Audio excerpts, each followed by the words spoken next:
Good morning, dear students. Welcome to online teaching classes from Vishwamanava Residential School, Sivara Kuttinadu, Ainalli, Post, Chitradurga, Thalok. So, dear students, myself Manuel, assistant teacher in Vishwamanava Residential High School. Dear students, in the academic year of 2020-21, we are going to discuss in the class the 9th standard second language English subject. So in this period we are going to discuss the supplementary reading prose. One of the important supplementary reading prose, Aruna Asaf Ali, the great patriot. Aruna Asaf Ali, the great patriot.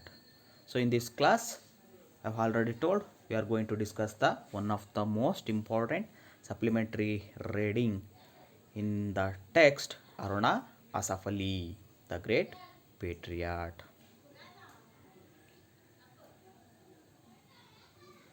So, dear student, before we are going to discuss the lesson, first I introduce some of new words in this chapter.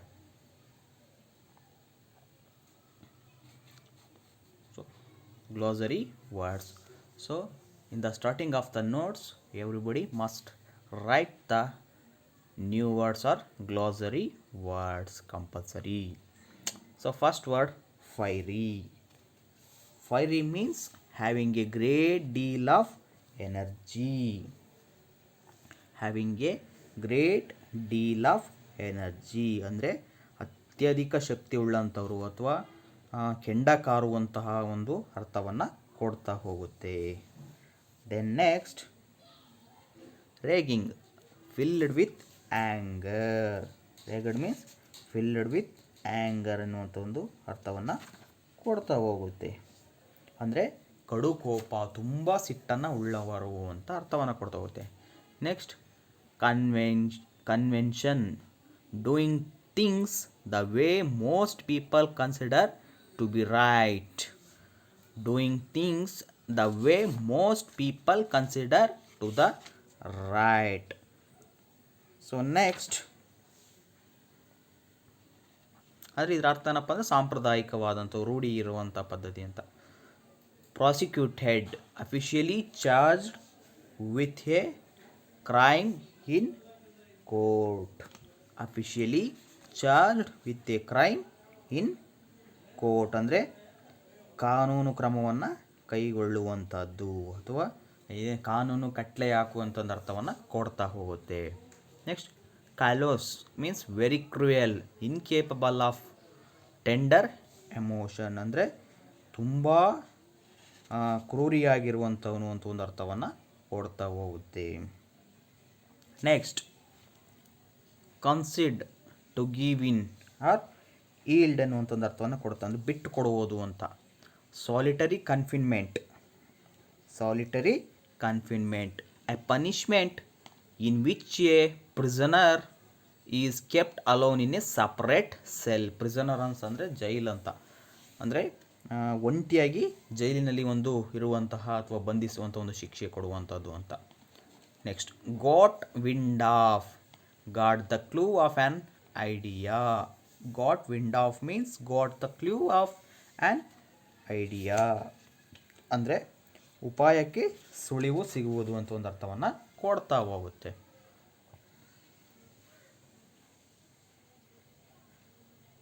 Next, warrant, an official order signed by a magistrate which empowers the police official to arrest a person or search his house. ಅಂದರೆ ಏನೋ ಒಂದು ತಪ್ಪಿತಸ್ಥರ ಒಂದು ಮನೆಯಲ್ಲಾಗಿರ್ಬೋದು ಅಥವಾ ತಪ್ಪಿತಸ್ಥರನ್ನು ಬಂಧಿಸುವುದಕ್ಕೆ ಪೊಲೀಸರಿಗೆ magistrate ಅವರು ಕೊಡುವಂತಹ ಒಂದು ಆರ್ಡರ್ ಕಾಪಿ ಅಂದರೆ ಆದೇಶದ ಪ್ರತಿ. Next, ಕಾರ್ಡನ್, a protective barricade created by police personnel or vehicles to prevent people from entering the area.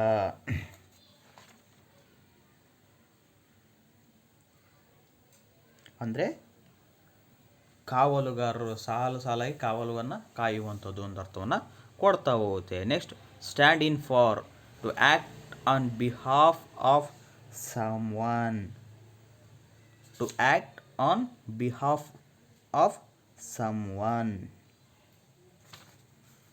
ಅಂದರೆ ಬೇರೆಯವರ ಪರವಾಗಿ ನಾವು ನಿಂತ್ಕೊಳ್ಳೋದು ಅಥವಾ ಅಭಿನಯನ ಮಾಡೋದು ಅನ್ನೋಂಥ ಅರ್ಥವನ್ನು ಕೊಡ್ತಾ ಹೋಗುತ್ತೆ.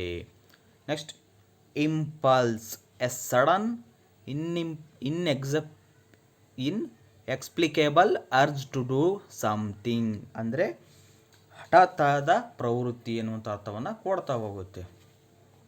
Next, helter skelter, in disorderly haste or confusion, in disorderly haste or confusion ಅಂದರೆ ಚಲ್ಲಾಪಿಲ್ಲಿಯಾಗಿರುವಂಥದ್ದು. Next, defy, openly resist or refuse to obey ಅಂದರೆ ನಿರಾಕರಿಸುವುದು ಅನ್ನುವಂಥ ಅರ್ಥವನ್ನು ಕೊಡ್ತಾ ಹೋಗುತ್ತೆ. Next, going underground, hiding from the law to avoid detection of one's illegal activities. Going underground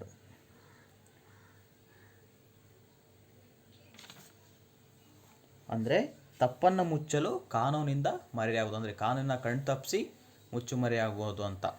next, posthumous, an award, honour, citation given to a person after his or her birth ಅಂದರೆ ಒಬ್ಬ ವ್ಯಕ್ತಿಗೆ ಗೌರವವನ್ನು ಸೂಚಿಸುವುದು ಅಥವಾ ಬಹುಮಾನ ಅಥವಾ ಅವಾರ್ಡನ್ನು ಕೊಡುವಂಥದ್ದು ಅವರ ಒಂದು ಮರಣದ ನಂತರ, ಮರಣೋತ್ತರ ಪ್ರಶಸ್ತಿ ಅಂತಂದೇಳ್ಬಿಟ್ಟು ಏನು ಕರೀತಾ ಹೋಗ್ತಾರಲ್ಲ, ಅಂದರೆ ಅವರ ಸಾಧನೆಗೆ ಅವರು ಸತ್ತ ನಂತರ ಅವರಿಗೆ ನೀಡುವಂಥ ಪ್ರಶಸ್ತಿಯನ್ನು ಮರಣೋತ್ತರ ಪ್ರಶಸ್ತಿ ಅಂತಂದೇಳ್ಬಿಟ್ಟು ಕರೀತಾ ಹೋಗ್ತಾರೆ.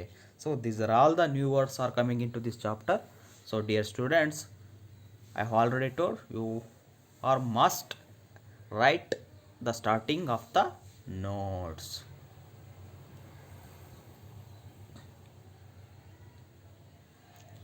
So dear students, observe these pictures. These are the pictures of Aruna Asaf Ali.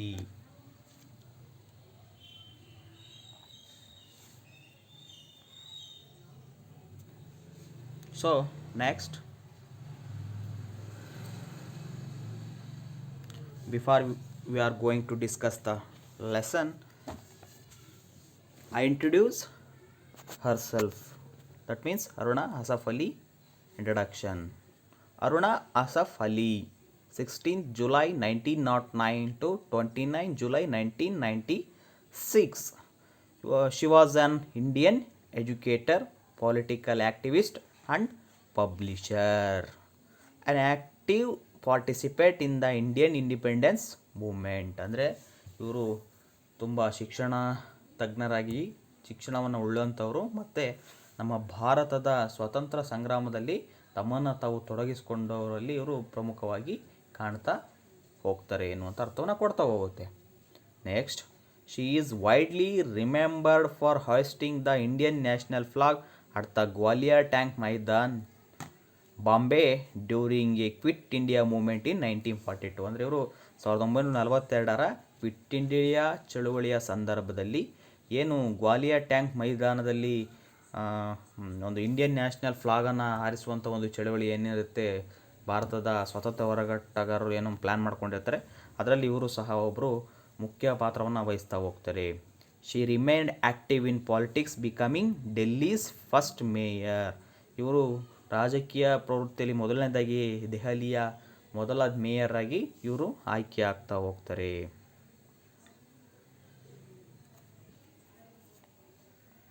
Next, Aruna Asaf Ali was Born on 16th July 1909 ಇನ್ ಕಲ್ಕಾ, ಪಂಜಾಬ್.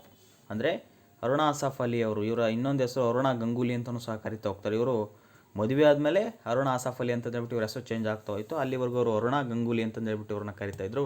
ಇವರು ಜುಲೈ 16, 1909 ಪಂಜಾಬಲ್ಲಿ ಬರುವಂಥ ಒಂದು ಕಲ್ಕಾ ಎನ್ನುವಂಥ ಒಂದು ಪ್ರದೇಶದಲ್ಲಿ ಜನಿಸ್ತಾ ಹೋಗ್ತಾರೆ.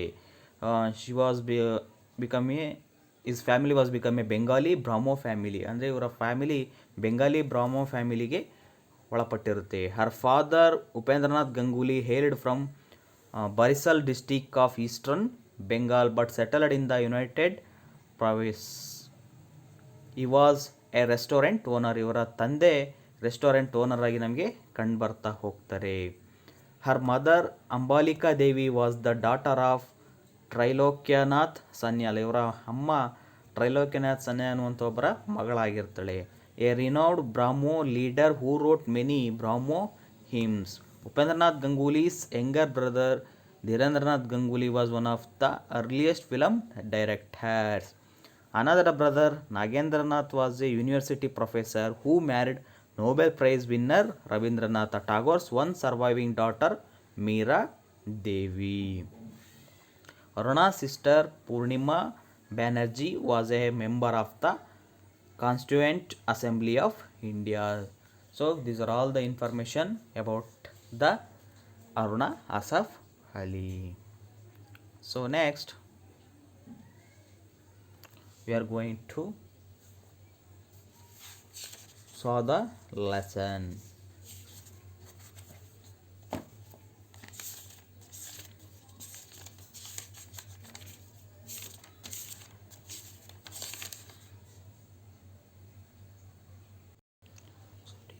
Dear students, listen carefully. Known as the Grand Old Lady of the Independence Movement, Aruna Asaf Ali was a fiery leader who plunged headlong into politics at a time when the freedom struggle was raging and the youth were laying down their lives for the country's independence. So, dear students, it's a common knowledge that the British Empire spread all over the world or all over the global in the past. Our dear motherland was a part of it. Under the territory of the oppressors, she found solace in the efforts of the freedom fighters that willingly shed their last drop of blood to redeem her from the shackles of bondage. So, one such luminary was Aruna Asaf Ali, the famous freedom fighter and the champion of the cause of women. She was well known as Grand Old Lady of the Independence Movement. She was not an ordinary girl she was not an ordinary woman. She was one of a fiery leader who plunged headlong into politics at a time when the freedom struggle. So ಅರ್ಥ ಆಗ್ತಿದೆಯಾ ವಿದ್ಯಾರ್ಥಿಗಳೇ? ಇಲ್ಲಿ ಈ ಒಂದು Aruna Asaph Ali ಎನ್ನುವಂತಹ ಒಂದು ಏನು ಪಾಠದಲ್ಲಿ ನಾವು ನೋಡ್ತಾ ಹೋಗೋದಾದರೆ, ನಿಮಗೆ ಗೊತ್ತಿರುವಂತೆ ಬ್ರಿಟಿಷರು ಪ್ರಪಂಚಾದ್ಯಂತ ಅನೇಕ ಪ್ರದೇಶಗಳನ್ನು ತಮ್ಮ ವಶಕ್ಕೆ ಪಡ್ಕೊಂಡಿದ್ದರು. ಅಂಥ ಸಮಯದಲ್ಲಿ ನಮ್ಮ ದೇಶವನ್ನು, ನಮ್ಮ ಮಾತೃಭೂಮಿಯನ್ನು ಉಳಿಸ್ಕೊಳ್ಳೋದಕ್ಕೆ ಅನೇಕರು ತಮ್ಮ ಜೀವ ಬಲಿದಾನಗಳನ್ನು ಮಾಡ್ತಾ ಹೋದರು. ಕೇವಲ ಪುರುಷರಷ್ಟೇ ಅಲ್ಲ, ಅದರಲ್ಲಿ ಮಹಿಳೆಯರು ಸಹ ಸಾಕಷ್ಟು ತಮ್ಮದೇ ಆದಂತಹ ಕೊಡುಗೆಯನ್ನು ಸಹ ಇಲ್ಲಿ ನೀಡ್ತಾ ಹೋಗಿದ್ದಾರೆ. ಅದರಲ್ಲಿ ನಮಗೆ ಮುಖ್ಯವಾಗಿ ನಮ್ಮ ಭಾರತದ ಸ್ವಾತಂತ್ರ್ಯ ಸಂಗ್ರಾಮದ ಸಂದರ್ಭದಲ್ಲಿ, ಸ್ವತಂತ್ರ ಪಡ್ಕೊಳ್ಳುವಂಥ ಸಂದರ್ಭದಲ್ಲಿ, ಅದಕ್ಕೆ ನಾವು ಪರಿತಪಿಸುವಂಥ ಸಂದರ್ಭದಲ್ಲಿ ತಮ್ಮದೇ ಆದಂಥ ರೀತಿಯಲ್ಲಿ ಕೊಡುಗೆ ನೀಡಿದವರಲ್ಲಿ ಅರುಣಾ ಅಸಾಫ್ ಅಲಿ ಅವರು ಸಹ ನಮಗೊಬ್ಬರು ಆಗಿ ಕಂಡು ಬರ್ತಾ ಹೋಗ್ತಾರೆ. ಇವರನ್ನು ನಾವು grand old lady of the independence ಅಂತಂದೇಳ್ಬಿಟ್ಟು ಕರಿತಾ ಹೋಗ್ತೀವಿ. ಅಂದರೆ ಗ್ರ್ಯಾಂಡ್ ಓಲ್ಡ್ ಲೇಡಿ ಅಂದರೆ ಒಂದು ಏನು ಅದಕ್ಕೆ ತನ್ನದೇ ಆದಂಥ ಒಂದು ಹೆಸರಿನಲ್ಲಿ ಇವ್ರನ್ನ ಕರಿತಾ ಹೋಗ್ತಾರೆ. ಹೆಂಗೆ ನಾವು ಗಾಂಧೀಜಿಯನ್ನು ನಮ್ಮ ರಾಷ್ಟ್ರಪಿತ ಅಂತ ಕರಿತೀವಿ, ಹಾಗೆ ಬಾಪೂಜಿ, ನೇತಾಜಿ ತೀರ ಇವ್ರನ್ನೂ ಸಹ grand old lady of independence movement ಅಂತ ಹೇಳ್ಬಿಟ್ಟು ಕರಿತಾ ಹೋಗ್ತೀವಿ. ಇವರು ಏನು ಸ್ವಾತಂತ್ರ್ಯ ಹೋರಾಟ ಒಂದು ಉಚ್ಚ ಸ್ಥಿತಿಯಲ್ಲಿ, ಅಂದರೆ ತುಂಬ ಎತ್ತರದ ಸ್ಥಿತಿಯಲ್ಲಿದ್ದಂಥ ಸಂದರ್ಭದಲ್ಲಿ ಇವರು ಸ್ವಾತಂತ್ರ್ಯ ಸಂಗ್ರಾಮಕ್ಕೆ ಧುಮುಕ್ತಾ ಹೋಗ್ತಾರೆ.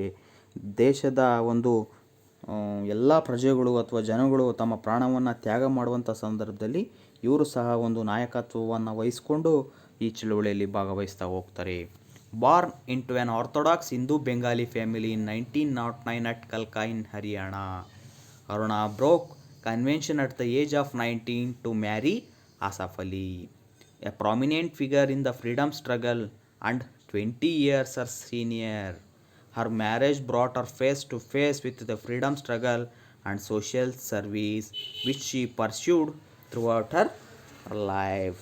So, Aruna Asaf Ali is becoming one of the uh, um, greatest Orthodox Hindu Bengali family. She was born on 1909. She was born on 1909 at Kalka in Haryana. ಹರಿಯಾಣದ ಅಂದರೆ ಈ ಹಿಂದಿನ ಇದರಲ್ಲಿ ಪಂಜಾಬಲ್ಲಿ ಈಗ ಹರಿಯಾಣ ಅಂದರೆ ಏನು ಪ್ರದೇಶಗಳ ವಿಂಗಡಣೆ ಆದಮೇಲೆ ರಾಜ್ಯಗಳು ಚೇಂಜ್ ಆಗಿದ್ದು, ಅದರಲ್ಲಿ ಹರಿಯಾಣದ ಒಂದು ಕಲ್ಕಾ ಎನ್ನುವಂಥ ಪ್ರದೇಶದಲ್ಲಿ ಅವರು 1909ರಲ್ಲಿ ಜನಿಸ್ತಾ ಹೋಗ್ತಾರೆ. ಜುಲೈ 16ರಂದು ಜನಿಸ್ತಾ ಹೋಗ್ತಾರೆ. Aruna broke convention at the age of 19 to marry Asaf Ali. ಇವರು ತಮ್ಮ ಒಂದು ಸಂಪ್ರದಾಯದಲ್ಲಿ ಇದ್ದಂಥ ಒಂದೇನು ಕೆಲವೊಂದು ಕಟ್ಟುಪಾಡುಗಳನ್ನು ಸಂಪ್ರದಾಯಗಳನ್ನೆಲ್ಲ ಮುರಿದುಬಿಟ್ಟು 19ನೇ ವಯಸ್ಸಿಗೆ ಇವರು ಮದುವೆ ಆಗ್ತಾ ಹೋಗ್ತಾರೆ. She was married 20 years Har senior, ಅಂದರೆ ಅವ್ರಿಗಿಂತ 20 ವರ್ಷ ಸೀನಿಯರ್ ಆಗಿರುವಂಥವ್ರನ್ನ ಮದುವೆ ಆಗ್ತಾ ಹೋಗ್ತಾರೆ. ಈ was also one of the prominent figure in the freedom struggle. ಅವರು ಸಹ ಒಂದು ಸ್ವಾತಂತ್ರ್ಯ ಚಳುವಳಿಯಲ್ಲಿ ತುಂಬ ಹೆಸರುವಾಸಿಯಾದಂಥವ್ರನ್ನ ಮದುವೆ ಆಗ್ತಾ ಹೋಗ್ತಾಳೆ. Her marriage brought her face to face with freedom struggle and social service with she pursued throughout her life. ಅವಳು ಕೇವಲ ಸುಮ್ಮನೆ ಯಾವುದೇ ಉದ್ದೇಶ ಇಲ್ಲದೆ ಅವಳು ಆ ಒಂದು ಫ್ರೀಡಮ್ ಸ್ಟ್ರಗಲಲ್ಲಿ ಜನಿಸ್ತಾ ಹೋಗಲಿಲ್ಲ. ಒಂದು ಏನು ಸಾಮಾಜಿಕ ಸೇವೆಯನ್ನು ಮಾಡಬೇಕು, ನಮ್ಮ ದೇಶಕ್ಕೆ ಸ್ವಾತಂತ್ರ್ಯ ಬರಬೇಕು ಅನ್ನೋಂಥ ಒಂದು ಒಳ್ಳೆಯ ಉದ್ದೇಶವನ್ನು ಇಟ್ಕೊಂಡವಳು ಆ ಫ್ರೀಡಮ್ ಸ್ಟ್ರಗಲಲ್ಲಿ ಭಾಗವಹಿಸ್ತಾ ಹೋದ್ಲು, ತನ್ನ ಜೀವನವನ್ನು ಅದಕ್ಕೆ ಮುಡುಪಿಡ್ತಾ ಹೋದ್ಲು ಎನ್ನುವುದನ್ನು ನಾವು ಕಾಣ್ತಾ ಹೋಗ್ಬೋದು.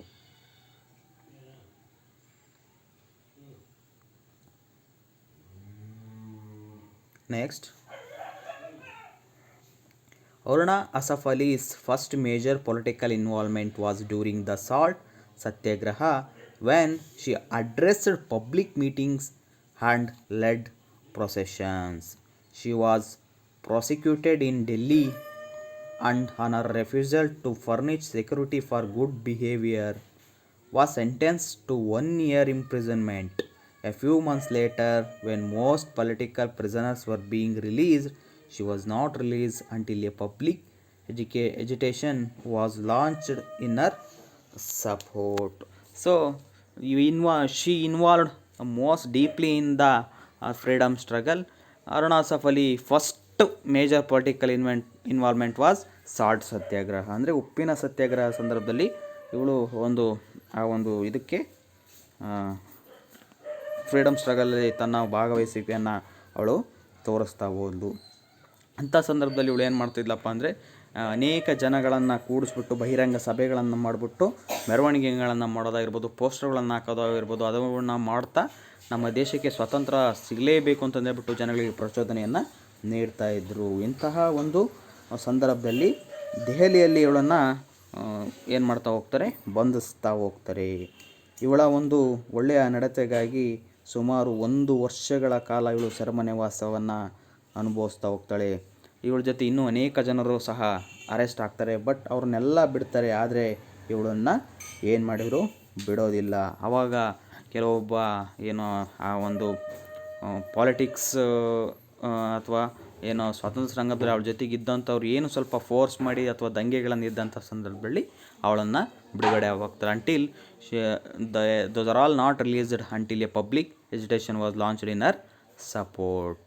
Because he was one of the freedom fighter, his thoughts are creating a awareness about the freedom to the Indian peoples. So that's why the Britishers arrested her.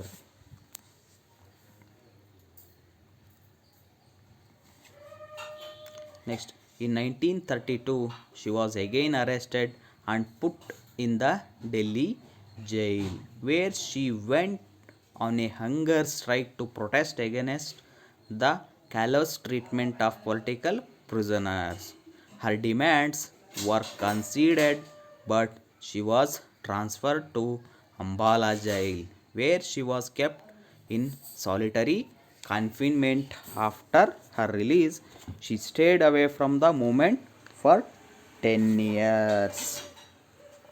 So, dear students, in 1932, she was again arrested by the Britishers and put in the Delhi jail because she went on hunger strike to protest against the callous treatment of political prisoners. ಅಂದರೆ 1932ರಲ್ಲಿ ಮತ್ತೆ ಇವಳನ್ನು ಬಂಧಿಸ್ತಾ ಹೋಗ್ತಾರೆ. ಅದು ಎಲ್ಲಪ್ಪ ಅಂದರೆ ದೆಹಲಿಯಲ್ಲಿ ಬಂಧಿಸ್ಬಿಟ್ಟು ಆ ದೆಹಲಿಯ ಜೈಲಿನಲ್ಲಿ ಇವಳನ್ನು ಇಡ್ತಾ ಹೋಗ್ತಾರೆ. ಯಾಕಪ್ಪ ಅಂತಂದರೆ ಏನು ಜೈಲಿನಲ್ಲಿ ಇರ್ತಿದ್ದಂಥ ಭಾರತೀಯ ಜನಗಳನ್ನು ಬ್ರಿಟಿಷರು ಮೋಸದಿಂದ ಅಥವಾ ಕ್ರೂರತೆಯಿಂದ ಏನು ಮಾಡ್ತಾಯಿದ್ರು, ಕೊಲ್ತಾಯಿದ್ರು. ಅದರ ವಿರುದ್ಧ ಉಪವಾಸ ಸತ್ಯಾಗ್ರಹವನ್ನು ಮಾಡಿದ್ರಿಂದ ಇವಳನ್ನು ಏನು ಮಾಡ್ತಾ ಹೋಗ್ತಾರೆ, ಬಂಧಿಸಿ ಒಂದು ಡೆಲ್ಲಿ ಜೈಲಲ್ಲಿ ಇಡ್ತಾ ಹೋಗ್ತಾರೆ. Her demands were consider but she was transfer to Ambala jail. ಅವಳನ್ನು ಅಂಬಾಲಾ ಜೈಲಿಗೆ ಟ್ರಾನ್ಸ್ಫರ್ ಮಾಡ್ತಾ where she kept in solitary confinement after her release she stayed away from the movement for 10 years. So ಇಷ್ಟೆಲ್ಲ ಒಂದು ಅವಳು ದಂಗೆ ಮಾಡಿ ಅವಳನ್ನ ಹಗಲೆಲ್ಲ ಅರೆಸ್ಟ್ ಮಾಡೋದ್ರಿಂದ ಸುಮಾರು 10 ವರ್ಷಗಳ ಕಾಲ ಅವಳನ್ನು ಆ ಒಂದು ಸೆರೆವಾಸದಲ್ಲಿ ಇಡಬೇಕಾಗುತ್ತೆ. ಆ 10 ವರ್ಷಗಳ ಕಾಲ ಅವಳು ಏನು ಮಾಡ್ತಾಳೆ, ಆ ಚಳುವಳಿಯಿಂದ ತುಂಬ ದೂರ ಇದ್ದುಬಿಡ್ತಾಳೆ, ಯಾವುದೇ ಒಂದು ಚಳುವಳಿಯಲ್ಲಿ ಭಾಗವಹಿಸೋದಿಲ್ಲ. ಸೊ ನೆಕ್ಸ್ಟ್ ಏನಾಗುತ್ತೆ ಅನ್ನೋದನ್ನು ಮುಂದಿನ ಕ್ಲಾಸಲ್ಲಿ ನೋಡ್ತಾ ಹೋಗೋಣ.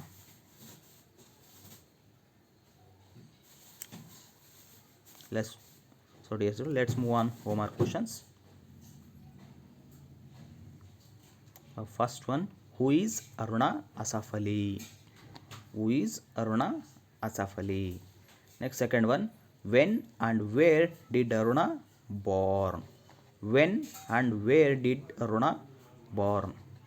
What was Aruna known as? What was Aruna known as? Why did Aruna prosecuted in Delhi? Why did Aruna prosecuted in Delhi? Why did Aruna arrested in 1932? Why did Aruna arrested in 1932? Sixth one, why did Aruna transfer to Ambala jail? Why did Aruna transfer to Ambala jail? So these are all the homework questions. So dear students, everybody must done the homework and send into the WhatsApp group.